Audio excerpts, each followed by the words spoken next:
We live in a world ruled by tyranny, where knowledge is suppressed and ignorance is glorified. A world where propaganda and misinformation travel the airways at the speed of lies.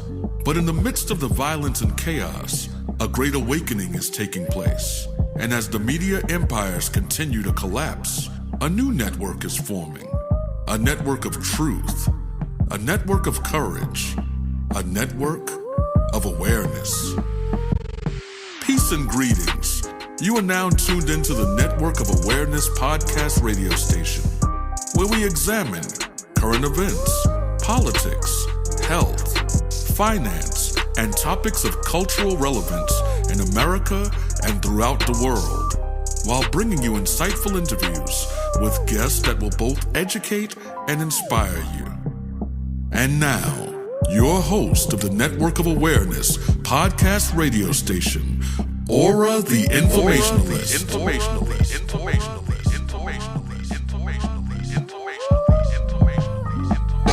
Nothing like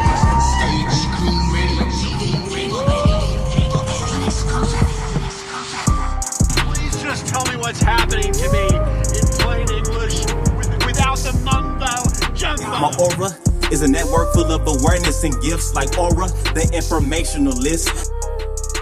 How you doing?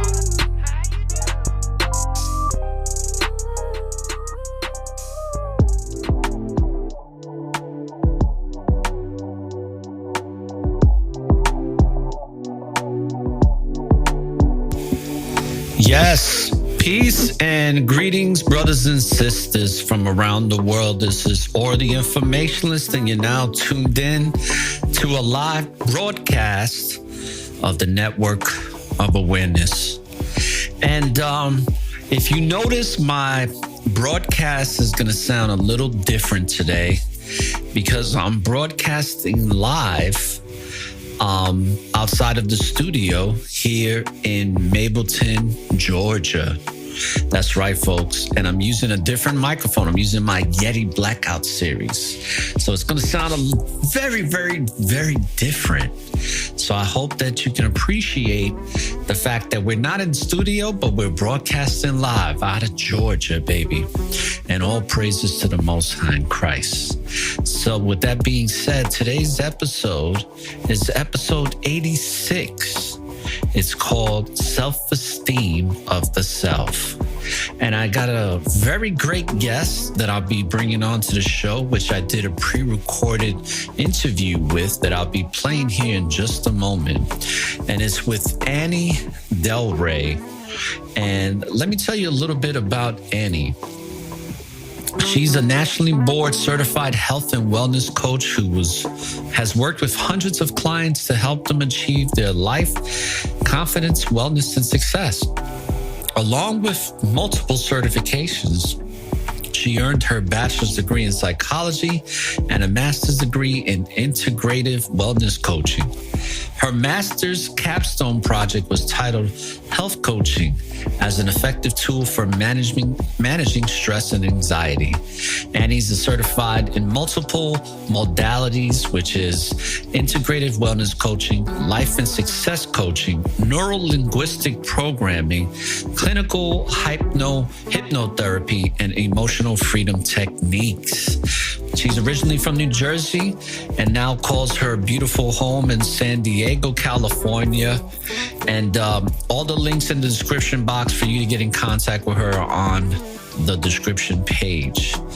So we're going to have a great show today. Annie and I had a real casual but intense conversation about life, about her work, and about all the shenanigans that go on here in the United Shenanigans of America. So I hope you get to enjoy this show, this episode called The Self-Esteem of the Self. So why don't we get started, shall we? Let's go.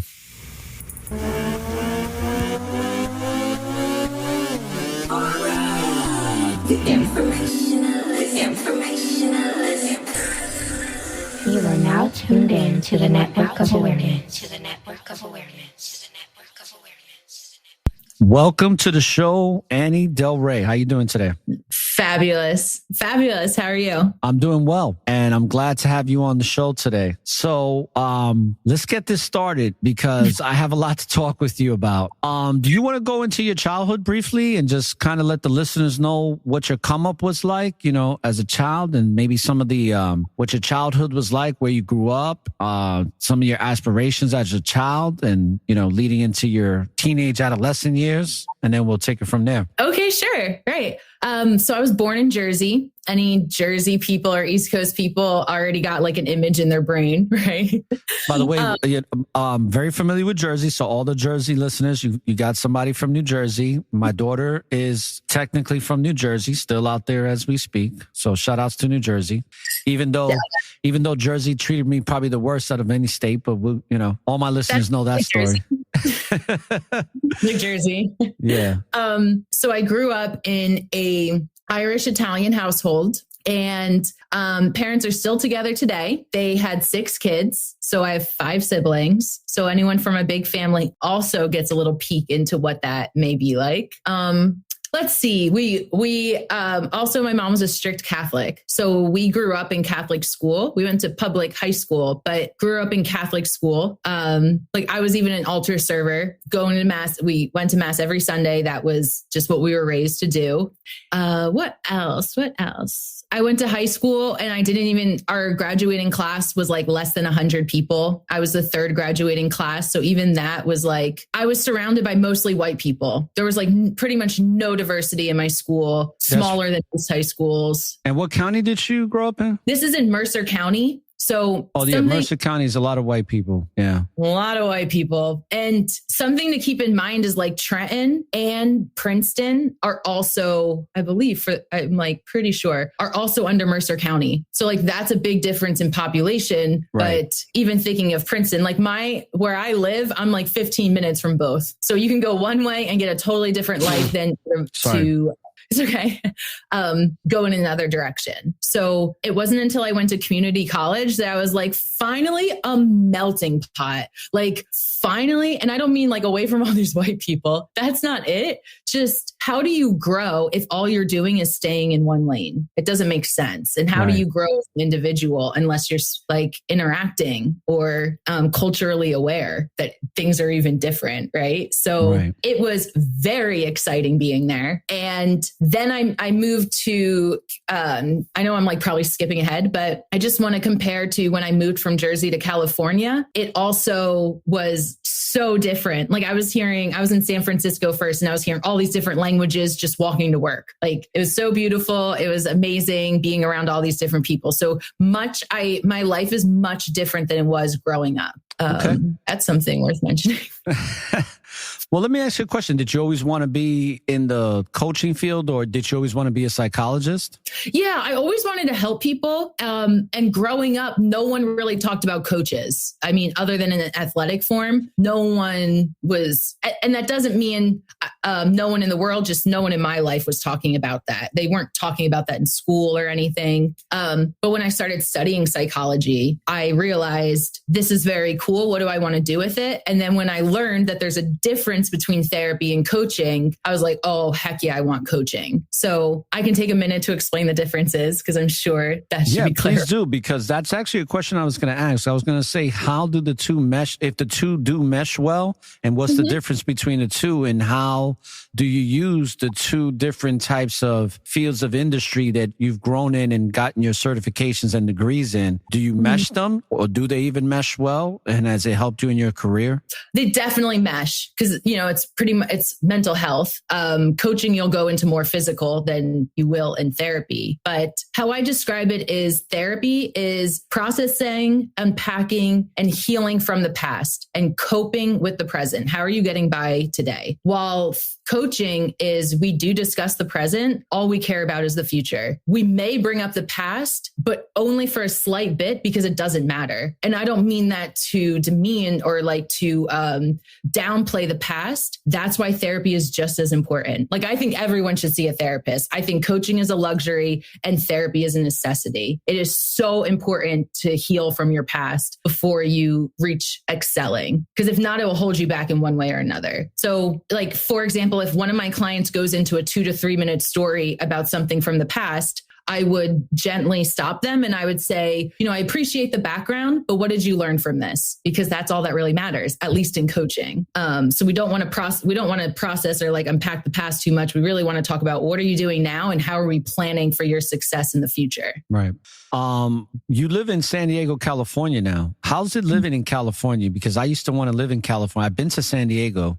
I think it's pretty nice, but it's so much going on in California, especially with the taxes. I don't know how anybody would live there with the taxes that they impose on people, especially if you're a business owner. So what is it like living from the Northeast to now living on the West Coast in the state of California? Okay, so I'll tell you about taxes for a moment. So I've worked my butt off since like a teen. Since I could legally work, I was working. I paid for my own car. I did the college thing by myself. Like, I paid for everything. And I already had worked like 7 jobs in Jersey before moving to California. So I moved to Cali. I get like, a big girl job. I get my first paycheck. And I almost didn't want to go into work because I thought they messed up my payroll and paid me way less. And then I realized it's taxes. There was a huge chunk taken out to taxes. And I was like, I know what taxes are. I've had taxes before, like when you work for a few years, I probably started working at 16 and I moved out there at like 23. So I had already been taxed. I knew what taxes looked like. I was so blown away. I couldn't even process it. So that was my first experience with taxes here. I was just like, and at the time I was making $50K and I was so poor, like barely getting by on rent, barely. And this is the East Bay. So I was in Oakland and I was in San Francisco. I moved to like 7 different places between the two. I was like always moving to places and poor, and just like figuring it out, just being like, okay, you have like $2 to eat for the next week before you get paid. And then it's going to your bills. And everything was just expensive. Like in Jersey, at least at the time, you didn't have to pay for plastic bags. And I come to California and they're 10 cents each. I remember when gas was 99 cents in New Jersey. Yeah. And when I grew up, I remember seeing like $1.95. And then up here, it was like, I don't know if it's like currently, but it was $6.99. I was driving like a few months ago, $6.99. Yeah. Yeah. And you're like, how do people, that's why I think in the Bay, like you have to be in tech and at least 6 figures, like at least 100K to even, I don't know how people have kids there. And that's the thing is that's why Skid Row exists, because of the taxes and the cost of living in California, just as a state as a whole. That's why they have so much poverty, because people can't afford to live there.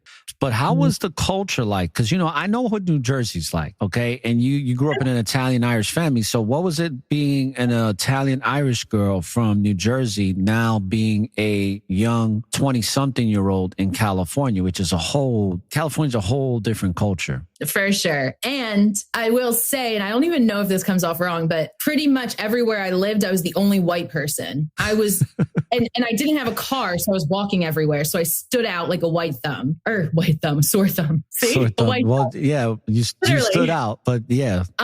They probably thought wherever you was at, you was going to buy drugs, but that's a whole nother story. Oh, totally. I'm like confident of it. But I had that Jersey, like, don't mess with me. I won't mess with you. Do not step to me because I will pepper spray your face. Like, I will pepper spray your face. So calm down. I made friends with all the homeless people because I had to walk to work. So at one point I was living not exactly in the city. So I would have to I'd have to walk to BART, which is like our public transportation. It would take like 20, 30 minutes. And then I would get on BART for another hour. And then I would have to take another thing, Muni, and get on another like bus-like thing and another like 30, 45 minutes. So this was every morning. I was like it took forever. I was poor. I'm walking everywhere. And I guess I just wasn't scared. I just knew how to handle myself and looked around, was aware of my surroundings. There was plenty of times that I was places that I should have never been. But I will say being to New York City and Philly prepared me for city life. So it's like, be aware. That's what you need to do. Don't have your music blasting or don't have earplugs in. Don't let people know that you can't hear them. Bring a flashlight, make sure someone knows where you are. Make sure your location is shared with someone. But lots of different ethnicities, which was really cool. Again, lots of different languages, hearing people. It's fun because a lot of people that I met weren't even from California. They were from all these other places. So we were all able to be like, oh, what are you doing here? That's cool. Interesting. Florida's like a lot like that. A lot of New Yorkers in Florida as well. Mm-hmm. So, now that you've, when you got into the psychology field and coaching field, what were some of the things that you liked about what you got into when you first got into it, when it comes to psychology and coaching? Giving people clarity. Even teaching the conscious and unconscious mind and allowing them to understand, you don't know what you don't know. You're stressed all the time, but you haven't even pinpointed that it's because your lack of time management, or you don't realize that lack of time management is leading you to sleep worse, eat worse, not be attentive with your kids, but because you don't know what you don't know. So how can you fix something that you haven't even articulated or you don't have a game plan for? Because you never sat down, someone asked you questions, you had a game plan, and then you held them accountable. Some people don't have any support system at all. So no one's checking in on them. I don't know if I'm answering the question. I just realized I don't know. No, you are answering the question. You just said that you're helping people unconsciously, consciously get their stuff together, get their crap together. That's exactly it. Yes. Especially with time management, because right now I'm struggling with time management with all these interviews that I do on my show, and I overbooked too many people and throughout the week because it came flooding. Once I came back to Podmatch and everything, it just came flooding. So I was like, wait a second, I'm only doing 2 shows a week now. When I come back from Georgia, I'm going to Georgia next week for Passover. When I come back on the 10th, it's going to be a whole different thing. Because I do 5 shows a week, sometimes 6 or 7. Ooh. So it's a pretty busy schedule, but I love what I do. So it's overwhelming with these interviews, but I'm going to figure out how to, really spread them out. Because the way I'm booked up, I'll be booked up till beginning of next year. So wow. I understand the time management thing. It's something that I'm still working on to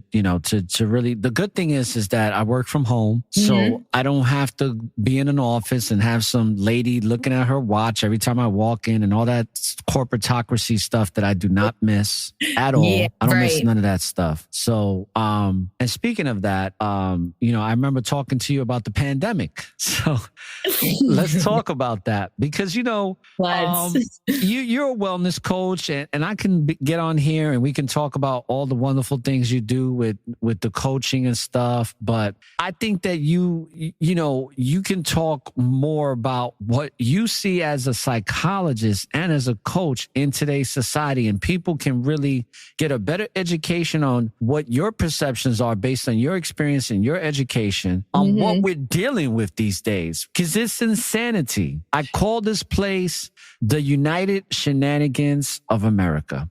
Because we deal with nothing but shenanigans listen, ever since the pandemic, it's been nothing. There's never a dull moment here now. I don't know if you noticed that. Totally. Oh, for sure. They're keeping us distracted. Yeah. They're keeping us fearful and distracted. That's for sure. And they're polluting us with all types of toxic chemicals, not only psychologically, but actually physically, health-wise. Yeah. I just saw a video on Instagram where they had this yellow type of gas going through like a cloud in the air in Indiana. A truck driver took a picture. It was like a cloud of yellow smoke and toxic chemicals. I forgot what they call it. It was called nitrous oxide something. And I'm just like, this thing is getting out of hand. But because I'm a man of faith, the scriptures talks about all of this stuff that's happening. So we're living in these days of revelations right now. And people are starting to become more spiritual. So I love to get your feedback because we talked about this on what you think about the pandemic. And I'm not going to tell you to choose your words carefully because you don't have to worry about that. But just don't mention the V. We call it the science pliance. We call it the death stick, the okie dokie pokey, turn yourself around, all that stuff. So if you do mention that, just remember, don't use the V word because the virtual governments are watching. So when I put this on YouTube and Facebook and all that stuff, the virtual governments are going to be right there making sure that if they hear anything through their algorithms, they flag stuff. Like I said, I got banned. I had told you I got banned on TikTok, which I've never been banned before. I've gotten warnings. And what's interesting is they've kept this warning from a flag from last year, and they've just kept it on there as an account warning so that the next one that comes up, they did this ban to me. They gave me several warnings, but I put up something about this man that was trying to claim to be a woman, which I called a synthetic people. And I said, if this is a woman, then this machine gun is a fishing pole. And I got banned temporarily. So I hope that, the account comes up, because if not, people are just going to be still liking and viewing my stuff without me being able to post nothing, which is fine. It is what it is. But going back to the pandemic. Okay. Let's talk about this. Even though this show is about a self-esteem of the self, right? That's what I'm calling this show, the self-esteem of the self. I think that still ties into the pandemic, because the pandemic created a lot of fear, a lot of anxiety, a boatload, a shitload of depression, cabin fever, everything you could possibly think of. People were losing their minds during that lockdown, and they started losing their minds in the first week. Oh, totally. I know. I don't want to say it was pathetic, but no coping skills, no survival skills. Yeah. So what was your experience like? Having the knowledge that you have, teaching people how to overcome these stresses and time management, and having being healthy mind, body, and soul, and all these things that and you've gained knowledge in. What was your experience like? Because now all the things you were teaching, you actually were put under pressure, just like me and many others, to actually practice what you preach. So what was that situation like for you when the pandemic first came in January, and then we got the lockdowns in March? So the first thing I did was stay away from the news. And I told all my clients, stay away from the news, and know for a fact that anytime the government gives you an incentive, that there's a problem, to keep your eyes open. I taught about fear, and I taught about the idea of you have to use your own brain. Just because you're hearing a message multiple times does not mean it's the truth. You have to use your own brain. That sounds like critical thinking to me. And you're going to be hearing this throughout the episode. Use your own brain, and back to the idea of self-esteem, and have the confidence to have the confidence to make your own decisions. Just because your mom and dad feel this way does not mean you have to. Just because Uncle Joe says he's not going to Thanksgiving, if you're there, doesn't mean that has to affect you. And you know what's sad about that? Yeah. Is that many people that I've known, even my ex-girlfriend from high school, who I thought we was going to kind of reunite, and it was looking like that. But then she fell under the pressure by her father to take the science appliance after months of saying no. But he kept, kind of like that Uncle Joe, just like, oh, well, I can't be around you. I can't be around the kids. And then she succumbed to the pressure, and a lot of people did that, exactly what you said. They cared about what Uncle Joe and mom and granddad and all these people said, even though deep in their heart, deep in the core of their soul, it's like something ain't right about this, but they fell under the pressure. And of course, people like you and I didn't. But so go ahead, continue. No, I mean, 100%. It divided so many people, and so many people were pressured into it, but you can't undo a V. You can't take that back. It doesn't work that way. Once it's in your body, it's in your body. Right. It's just the way it works. Someone forced you into a decision that you can't undo. You're forcing this on your child, and they can't undo it. Potentially, people are forcing it on their child. So, what the heck was I going to say? Also, too, because if you just had a brain fart, that's fine. you can't rearrange your genetic structure neither. It changes your whole genetic structure for good. And that's it. That's now there's some people that have been using certain herbs to get some of the toxins out the body. But what the one thing this lady was saying, she said, what I can't do is get that genetic structure of mRNA out the body. That's it. Once the shift happens, it shifts you. And there's no way to rearrange that back to its original state. Totally. And no one brought that up, right? When they were encouraging it or rubbing it or shoving it down their throats. No one brought up. Also, this is a permanent decision that you can never, ever take back. And if you're pregnant and do this, we have no idea what it does to your baby, but don't worry because you can't be around your grandma unless you get this. Your husband has to do this or else he can't be in the delivery room. Also, we're just making up this idea that no one can be in the delivery room anymore. Your grandmom is dying of cancer in the hospital and she's all alone and she has absolutely no one. You can stand outside the window and look at her. She's on the 15th floor. Yeah, you're not seeing your grandma again. Annie, when I brought my dog to the vet, I had to wait outside in my car. And I felt like these people could just bring my dog in, give him a treat, say they did this, and that. And it's like, here you go. And charge me $300 or $400. And I felt like they did do that. And I felt like, it's just like, I got to wait outside and I can't even see. And I was tempted to tell them, listen, can you film on your phone everything you do with my dog or on my phone so that I know exactly what you're doing? Because it was just, it also calls for such corrupt behavior too. Because what's in New York City, and I called it as soon as it happened, I said, you're going to have people in New York City wearing masks all day. I was like, you know how many people are going to get robbed? And guess what? There's people still getting robbed present day because I can put a mask on now whenever I feel like it, stick a gun to your head and walk around the corner and the cop sees me and don't know any better. And that's what's happening. And it's been happening since they started that. Something else interesting that I want to get your take on is before this happened, there was already a lot of division amongst families and friends. Do you know why? Are we talking Black Lives Matter movement? You're close. Politics? Yes. Oh, Trump and Democrats.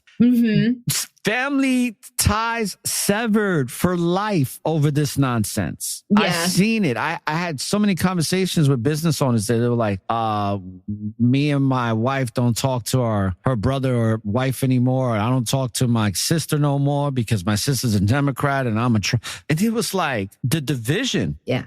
It's always been happening throughout the United States, right? But never to this magnitude. So I wanted to get your thoughts on that. Did you see anything with that or anything in your family or any experiences with that? Because it was a big problem in the United States. It still is, especially now that he's coming back to run again. Yeah. And all this drama. Yeah. It caused a lot of, I can think of very few clients who didn't talk to me about the election during the time. I mean, people were freaking out. This, and just how they talked about hatred towards one another of who thought what and listening to the media, which also was a time when I was like, get off. You have to stop watching or limit what you watch and question everything. What does this person have to gain by telling me this? Money. Okay, now I learned it's money. Are they serving me? Are they serving themselves? Like, and this is for everything, right? Like politics too. Okay, who's this person? Their platform, who are they encouraging? Oh, we just found out that also they're on the board of blank and they make $600,000 from meeting once a year to sit on the board to write minutes. Like, to say they legally met, just, again, using your brain. So, and I don't like the idea of like, you're a sheep. I don't like that phrase only because I feel like it's been overused, but it's a really good phrase to use to describe what's happening. So I will use it because it is the idea of like, stop blindly following anyone. And so the idea is like, okay, God is the person, right? Or God is the, I guess you could say person is the person that you follow, right? But there's no more false idols. That's what they say. No more false idols. So to worship this musician, to worship this basketball player, to worship a politician, that is worrisome. That right. Anyone who would like lay your life down for, it's not your kids, right? Like not a loved one or kids. One of the things I teach the teens that I work with is you're checking up on that celebrity celebrity's Instagram about 5 times a day, and they have no idea you exist and most likely will never know that you exist as a person. You're obsessed with them. How is this serving you? It's not. It's not serving you. Back with celebrities, like their opinion is blank, and now that's your opinion. But because a celebrity who's not educated and is suddenly like a poli-sci major, like suddenly knows all about politics and laws and things like that, right? Let's talk about the teenagers, because you have a book, right, that you shared. Now that book is available for the guests, right, in the description? It should be, but yes, it is available for guests. Okay, no, because I'm going to have it in the description box. Oh, so. Okay, you are. I was like, I don't know if I sent a description. Okay, yeah. Mm-hmm. So no, it's going to be in the info box, and that is one of your specialty, dealing with teenagers. Now, is it just teenage girls, or is it both just teenagers overall? So I mostly work with women, but I have worked with both. So I've worked with teens, and my oldest client was 84 years old. So I've worked with all the age groups. But if I were to like promote my business specifically, it's usually for females. I would never turn down a male. Right. If anything, I need more support, and and I don't want to compare, but like, it's kind of almost even a more big deal that a man asks for support, because it's not as encouraged in the world or in society for a man to be vulnerable and ask for support. So what is your book called that's for teenagers? Okay, so I'll spell the first part. So it's SHIT, I Wish I Knew in High School. It's about school, boys, self-development, your physical health. It really just like a 360 view of what life is like.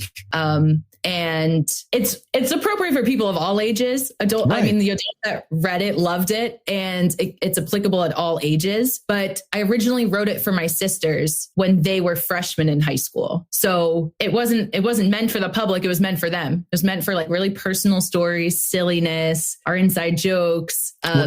There's a lot of teenagers that listen to this show. So hopefully they all just download the book and get it. So, it's called Shit That I Wish I Knew in High School, right? Mm-hmm. Okay, so let's talk about this, because I really want people to get your book, and I want them to get an understanding as to why they should. Even the parents that are listening to this show that want to get it for their children. So what self-development, because this is a question you put, what self-development advice would you give a teenager? So the number one thing would be asking for help. Don't suffer alone. And I write about this in my book, that you need to understand that for a fact, you're not alone. You need to understand for a fact, you're not the only one stressed out about school and home life. You need to know for a fact that there's not, that there are some parents who suffer from addiction, and you're growing up in a household like that. Like, there are specific situations, and there are terrible. Some are fantastic, right? But some are terrible, but know that you are not the only teen that has struggled with this. And I think that's really important to know, because when you're alone, you become depressed, you you kind of like stop your development. Almost, it's also like taking drugs as a kid. You're stopping your development as opposed to this like forward movement. So say someone breaks up with you as a teen, you feel like your life is over. You've never felt less loved. So you're not making forward movement. You're sitting there thinking, like, let's say like my boyfriend thinks I'm ugly. Like, that's all you're thinking. Not like, I'm a beautiful person. I'm going to go out there. I'm going to like hang out with my gal pals. I'm going to do this, and this. You're very concentrated on this one moment, this one specific moment. But I also want to say, like, I promise you this won't matter. There's very few things that are permanent in high school. Who you went to prom with doesn't matter. What your dress color was doesn't matter. If you got a spray tan or not doesn't matter. If you went home, none of it. Your boss will never, ever, ever ask you, were you homecoming queen? Ever. Unless you're Miss USA or whatever. You know what I mean? Like, they will never ask you that. Did you date the prom king? No, who cares? It doesn't matter. Your GPA may make a difference, but even that, like, I really try to teach kids, like, do not, it's unhealthy to put this much pressure on yourself with grades. And a lot of times it's, outside factors such as parents, but who cares if your kid's an A student, if at one point you have to check them out of school to go to an inpatient program because of their depression? Was that A worth it? Like, would you rather, Yeah. I think I'm not doing great with explaining this. No, you're doing just fine. So Okay. what I've noticed with, because I have a daughter that's now going to be 21. And what I've noticed with teenagers is they get overwhelmed so easy. It's kind of sad to see, because it's like anything overwhelms you. Anything that has to deal with any type of responsibility. It's like, oh my God, I'm stressed.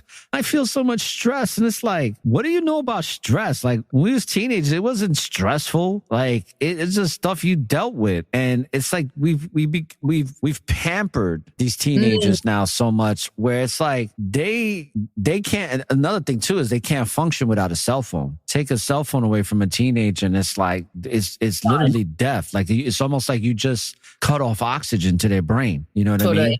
So what advice do you give? How do you give counsel to these teenagers in regards to being overwhelmed? Because you teach people how to deal with anxiety and stress and depression. So they're probably the ones that, at least in their minds, deal with it the most. So, and there's a culture now too, and it's quite disgusting. The hip hop culture is now this pharmaceutical drug culture for Xanax and whatever other names that I forget, Zoloft and all these things. So now you have a culture where they've made depression cool, which is kind of crazy to me. It's like, oh, I'm depressed. Oh, me too. I'm depressed too. Oh, I cut myself. Oh, you cut yourself. Me too. I cut myself because I just want to feel something. And I mean, I know I'm making a mockery of it because it's something real serious, but it's an epidemic. So I want to know how do you deal with this? Because I can only imagine probably every teenage client that you have must be dealing with some form of this. Oh, definitely. So one of the first things is, and this is for the parents listening, number one is your kid's looking at your coping skills. It's not every kid, right? I'm not trying to blame the parents, but like, if you drop something and you say, oh shit, and then your 3-year-old says it and you're like, well, they literally just learned it from you.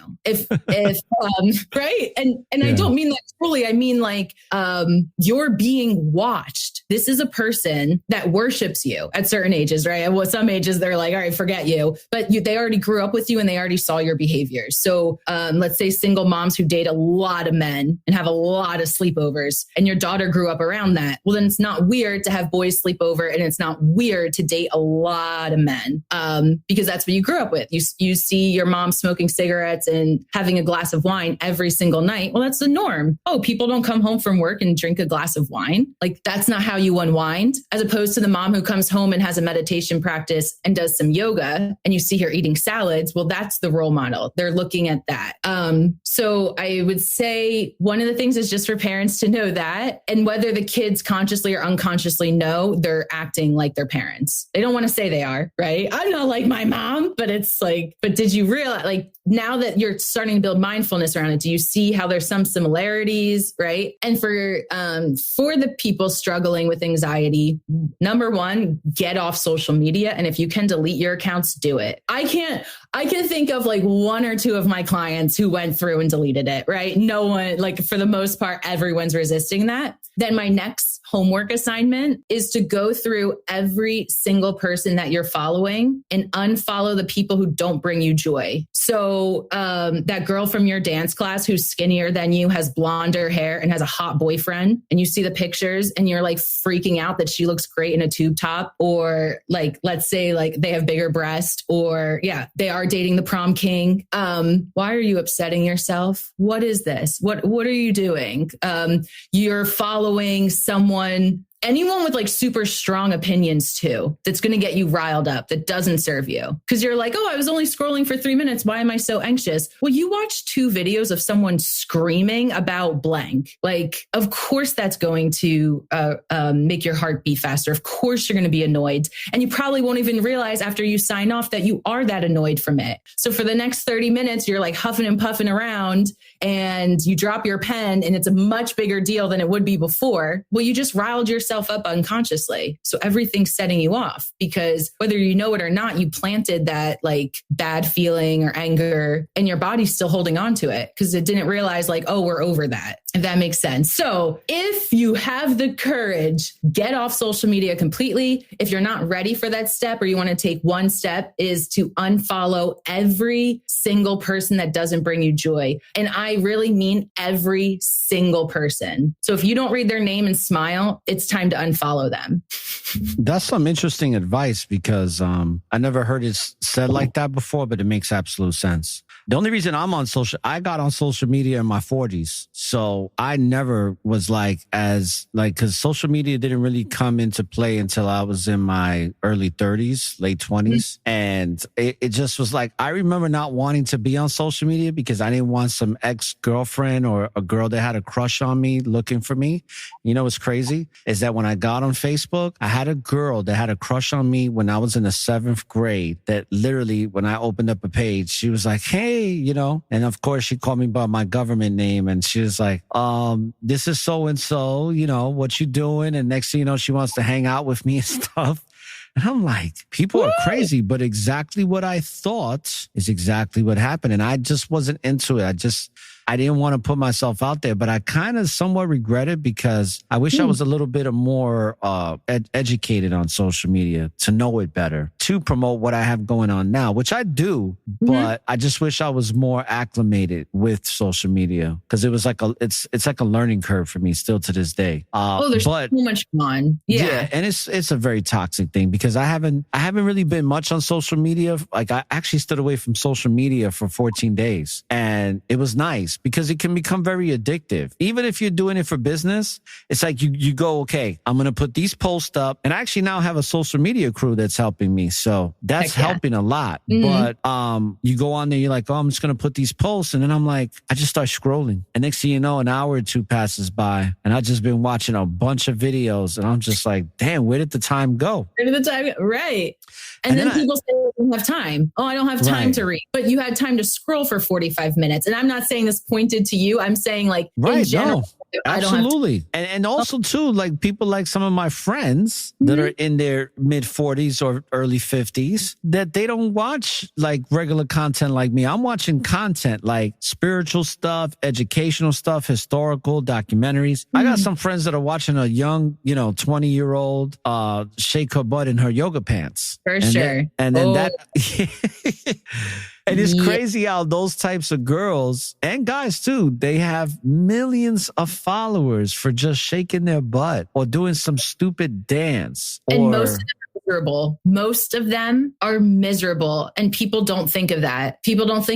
Like, most of them are miserable. And I know, because some of them are my clients. I have clients who I look at and I'm like, you are beautiful. Like, you are so beautiful. And not that everyone's not beautiful, right? I don't want it to be like that. Just like, you are, like, let's say stereotypical beautiful, and they hate themselves. They have fantastic partners. They have great jobs. Sometimes they make more than their partners. Their confidence should be through the roof, and they're always comparing. Yeah, but I'm not pregnant yet, and I'm 30, and all the girls in my high school are pregnant now or on their second kid. They're focusing on one, like, and the girls watching it are like, her body's amazing. Her hair is amazing. I'm loving these fake lashes. And none of that matters to the girl. The fakeness online matters, right? Putting up the front. But when they turn off the screen, or when they're, then they scream at their partner, right? And they were just on the screen like, love, peace, and harmony.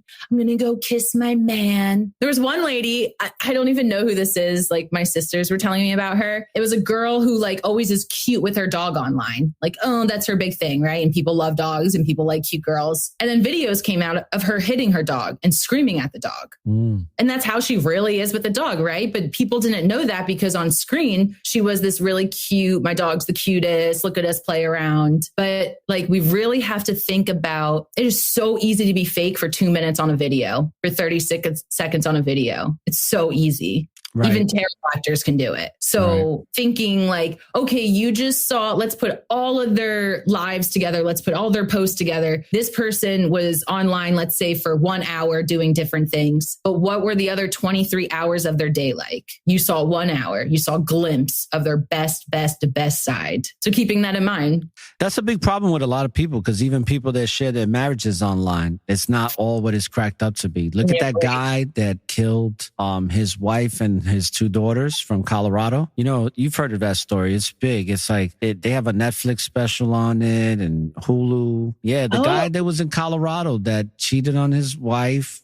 or he was having another affair, and because he wanted to be with the girlfriend and not really want his family anymore, he wound up killing the wife and then killing the daughters. Yeah. That's a psychopath. That's a person who shouldn't be in society. Yeah. And it was crazy, man. But his wife was posting like everything was great on social media, but it really wasn't. And she was stressed out and she was pretending, you know. They're pretending, right? Yeah. And it's kind of sad because it goes back to that narcissism. It ties into narcissism. It's that process of not only self-worship, because it's idolizing yourself. Yeah. So, you know, you don't put no false gods before the Most High God. You don't worship false idols, but you're here worshiping yourself, which is probably one of the worst idols to worship is yourself. Then on top of that, you know, Dr. Ramani, I don't know if you ever heard of her. She's a clinical psychologist that specializes in narcissism, very popular in California. She lives in Los Angeles. She, you know, by the way, she said Los Angeles is the capital of narcissism.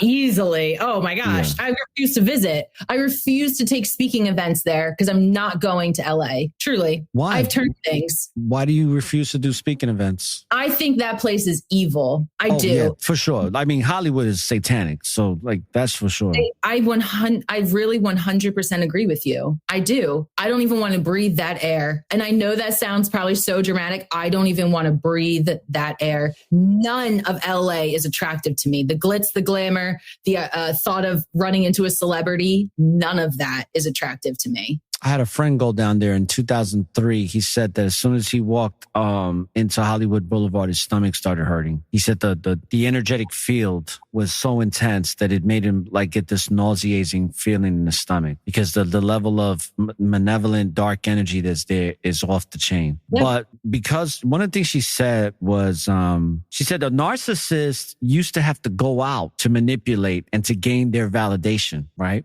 She said now they can just wake up, get a cup of coffee and turn on their computer and they can get all the validation they need just on social media. Totally. Social media has become a toxic wasteland for all low-level, meaningless thoughts.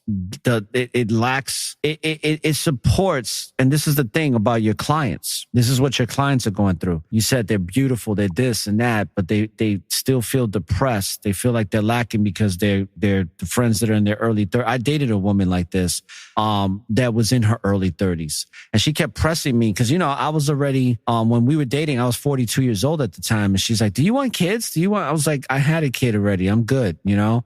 And she's like, oh, because all my friends have kids and all that. And she was like 31 years old. So yes. It was a big deal to her, but it's because of this status thing that I talk about a lot on my show. It's everything is status. And society here in Western civilization, especially in the United Shenanigans of America, focuses so much on that they sell you the illusion of happiness. But happiness is temporary. It's not a permanent feeling. You have to have ups and downs. That's what it's called life. And you have to live it. But also too, when it comes to status is the, what do you call it? I'm trying to remember. When it comes to status, it's all about success and having money. And that if you get a car that's a Lamborghini or you get the big house, you're going to feel good. And I know that that's false because I had experiences like that where I gained certain, I went to certain plateaus, made a lot of money in corporate America with certain things I did, won awards and all that. It wasn't fulfilling. And they sell you this dream, especially on social media and YouTube. It's like, hey, you want to live my life like me? Call me up and I can show you how to make, $100,000 in 5 minutes, that type of nonsense.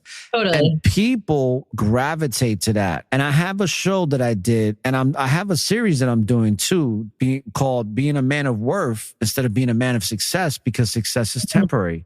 Success is not a bad thing, but when you're focused on it and that's what you think makes you be fulfilled, it makes you feel fulfillment, you're in for a world of disappointment because success is so temporary. Yeah. It really is. And it was like a guy said to me, a guy that I interviewed, he said, it's like an orgasm. It just comes and goes. and it's exactly like that. It's like success is not, it's not like fulfilling because it's just a temporary feeling. You have to be fulfilled spiritually, like with who you are and and you have to have meaning to your life. And for me, you have to have a spiritual foundation. I don't say that that's a fact, but it is a fact for me because I'm not here to gain validation from people. I'm here to seek salvation, to become the best man I can possibly be, one righteous deed at a time, so that when I leave this body, and when I do get judged based on the life that I live, I want to be worthy of that judgment, to be like, hey, you did it. You did some really good things here, instead of being a piece of crap like many people are.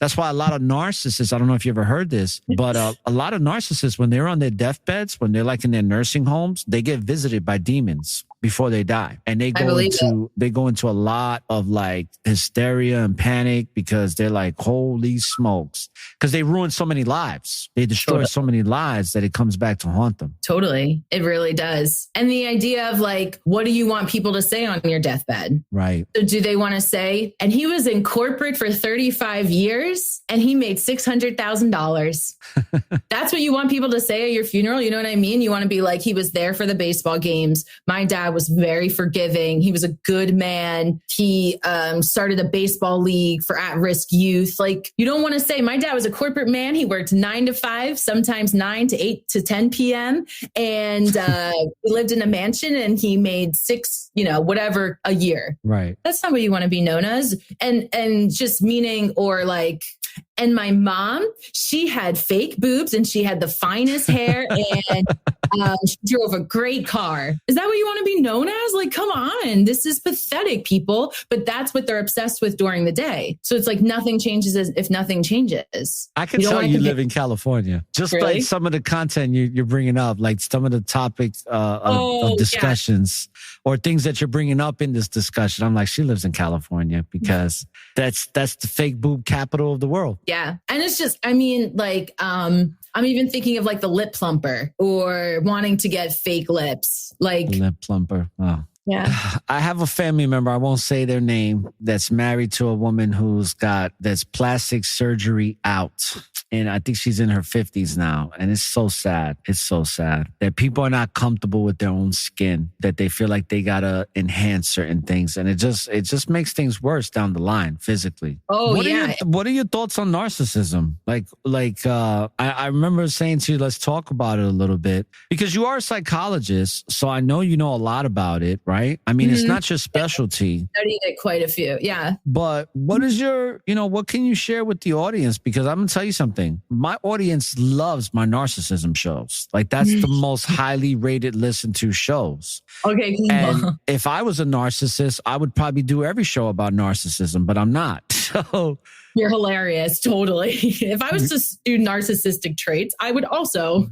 Yeah, because if I wanted to get my ratings up like super high and just have this crazy following, I would just talk about narcissism every day, but I don't.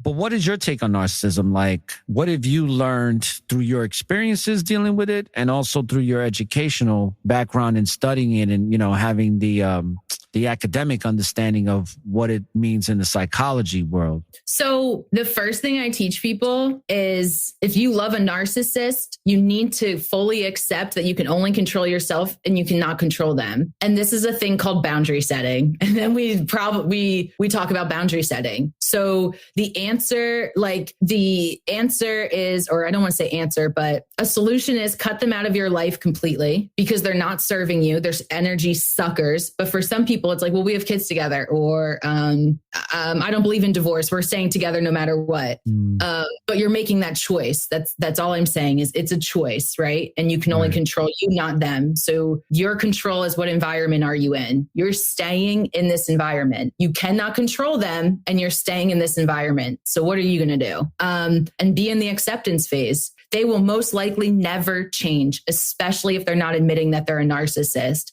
And how many narcissists do you know that admit that they're a narcissist? None. I've never met one. They're out there though, but it's very rare. It's like seeing a pig that's flying. And I totally agree. It's not that they never exist. I haven't run across one, and I've never worked with a client who's talked to me about loving someone that's a narcissist and them saying that they're aware or will admit it. Because what it ends up being is gaslighting the other person. You can't call out on being a narcissist. You're going to get gaslighted. So that's another thing with boundary setting. Like, okay, I called you out. Now you're bringing up me not doing the dishes. That has nothing to do with me talking to you about this narcissistic behavior. You're pushing it back on me. You're telling me that I'm an a-hole. Do you know what I mean? But what you do have control over is how long they talk to you like that. You can end the conversation at any moment. You can walk away at any moment. That's entirely up to you. Are you engaging with this person or not? So really, like, how much attention are you giving them? And honestly, and it's much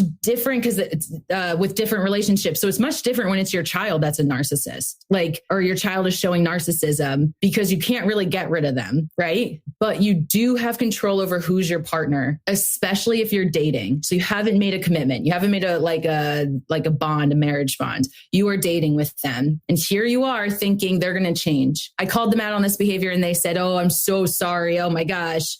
Or they just gaslighted you and you still hooked up with them. You know what I mean? And you still kissed them and hugged all over them all night. And now what you're showing them is that behavior is acceptable. That's what you did. That's what you're allowing that behavior to go on. Interesting.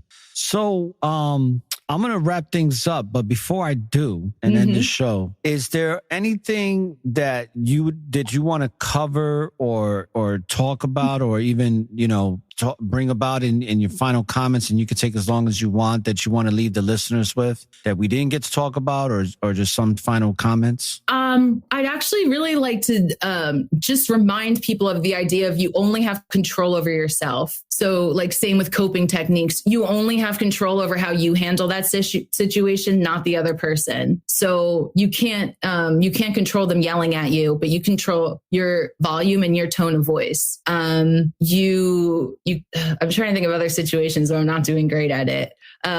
But just being in the acceptance phase of, I can't control this person. I can't control if they break up with me. I can't control if they tell on me. I can't control if they decide to take that job or not. I can't control if they break up with this person or not, but I can control myself. And another one I think would be, you're the sum of the 5 people that you spend the most time with. And just understanding that too, like, 3 out of my 5 friends are narcissistic. 3 out of my friends do count the likes that they get on their social media and live for the likes. Like, 2 of my friends smoke pot morning to night. And I'm actually not a person who demonizes cannabis for certain things, but if someone's smoking morning to night, that's addictive behavior. Right. So now almost half of your friends is doing this bad behavior. And whether you like it or not, you are the sum of the 5 people that you spend the most time with. So being aware of that, being aware of, who you spend your time with. These might be random examples, or like random thoughts, but I do think they're important. Oh, absolutely. And back to the idea of like, go through your followers on all social media, every single one. It might take some time, maybe break it down into different times that you go on, but really be mindful of who you're looking at every day. Okay. And another thing may be what you did, 14 days off social media. So I spent like 4 years off all social media. I only went back about a year ago because of my business. If I wasn't a business owner, you wouldn't see me online. You wouldn't see anything about me. You wouldn't find me on the internet, if you like Googled my name. But being a business owner, it's just, the reality is you need to have a social an online presence. So really encouraging people to be mindful around that digital use. Parents too. I talk to parents who lose hours on TikTok. Like, it does happen. So what's the next thing for Annie Delre? Like, what do you got going on? What projects, anything coming up? So, actually, I just I don't know if we said this off the air or on the air together. Oh, it was on. The fact that I've worked with like hundreds of people from teens to 84. Right. But very recently, I'm like feeling this calling to work with students. So either people going from high school into college, or college students going into the professional professional world and helping with the transition, with the confidence and motivation and goal setting. Like, I know this is overwhelming. It's overwhelming to go from high school to college. These are different. Life is different. It's overwhelming to go from college to your professional life. We've never done it before. So it's new. So helping with those like action steps, making sure that they're feeling that mind-body connection of how can I take care of myself, going into the spiritual. What are your values? What are your morals? You're not happy. Well, you say you value trust, but you're dating someone who cheats on you. It's going to be upsetting because you're not following a value. Or do you have values, right? Like, that's another important thing. Like, do you have values? Because this will also not serve you. You're living for nothing. Like, it's a free for all. Right. Values and principles. That's what it's all about. Having values and principles. Having some morality too, because morality seems to be extinct these days. Right.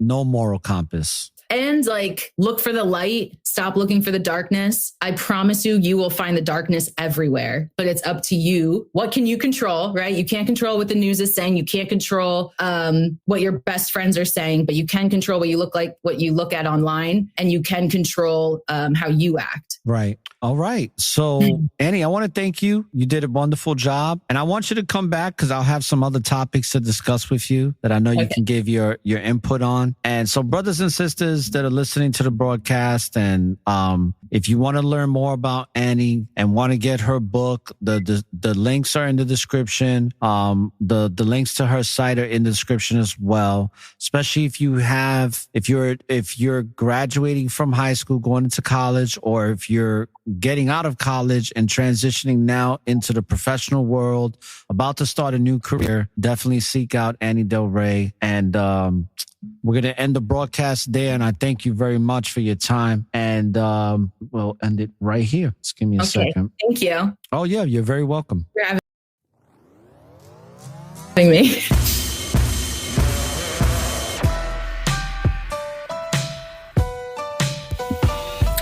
Yes, so there you have it, brothers and sisters. I hope you enjoyed this episode of Self-Esteem of the Self with Annie Delre. And like I said, we're broadcasting out of Mableton, Georgia. We're going to be traveling through a couple of cities throughout Georgia, including ATL, Atlanta, Douglasville, and many other places. So looking forward to doing more shows while out here in Georgia, celebrating the Passover and getting connected and networking as we do here at the Network of Awareness. This is ORRA the Informationalist saying peace, love, and light. And when you live in the present, there is always an opportunity for a new beginning. And don't look for the light at the end of the tunnel, because the light is and always will be within you. So light up the tunnel and find your way through the darkness. All praises to the Most High, brothers and sisters. Shalom until we meet again.